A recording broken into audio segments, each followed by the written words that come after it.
Minneapolis Opening kickoffs in the NFL have become part of the pregame ceremony. The players are introduced, the anthem is played and a kicker launches the ball through the end zone. It's a less expensive version of the flyover, with a $100 ball replacing a $1 billion jet. The moment is quaint, hearkening to a time when the receiving team, stay with me here, this actually happened, would catch the kickoff and run forward with it. These were called kickoff returns, and they were so exciting and violent that the NFL should be commended for de-emphasizing them in favor of player health. As the league searches for ways to maintain its enduring popularity, here's a new suggestion regarding kickers: ban them. Or at least make the matter less. Football has been inherently illogical for too long.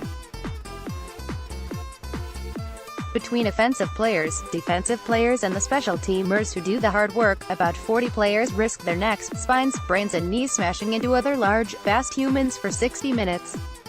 Then a guy who grew up playing soccer trots onto the field for his 15 seconds of fame and decides who wins and loses, who gets fired and who gets enshrined. It makes no sense. Cody Parkey became the next Steve Bartman in Chicago when his field goal was deflected and missed Sunday, costing the Bears a playoff victory. Why should he have the power to decide a playoff game? It's like playing hacky sack to decide a baseball game. Note: playing hacky sack to decide a baseball game would be fine if it keeps a game under 4 hours. Modern analytics show that NFL coaches should use punters less than they do, but a punter at least serves an obvious strategic purpose. Coaches should go for first downs more often near midfield. A punter will always be required to extricate a team from deep in its own territory. Kickers exist mostly so coaches will have someone to blame when they lose a close game.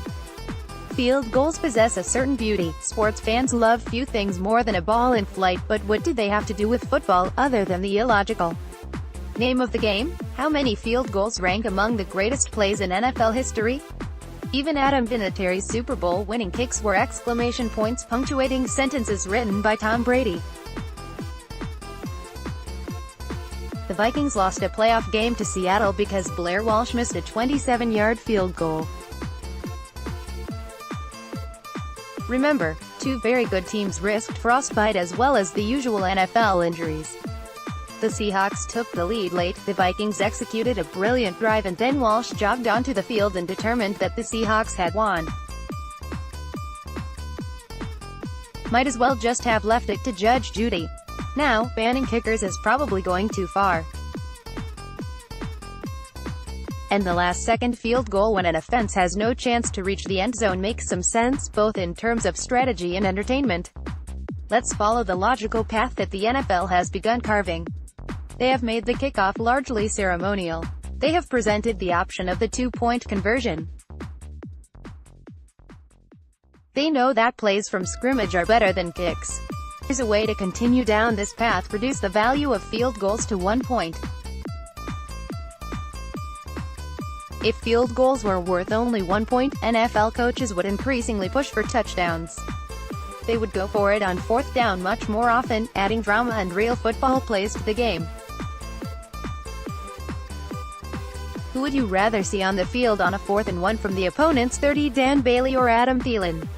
You'd see more Hail Marys, more creative attempts to score like the play that produced a victory for the Dolphins over the Patriots last month. If the score was tied near the end of the game, the offense would still try to set up the last-second game-winning kick, but the strategy of settling for field goals would become less popular. Yes, kickers are people, too. They're just not football players.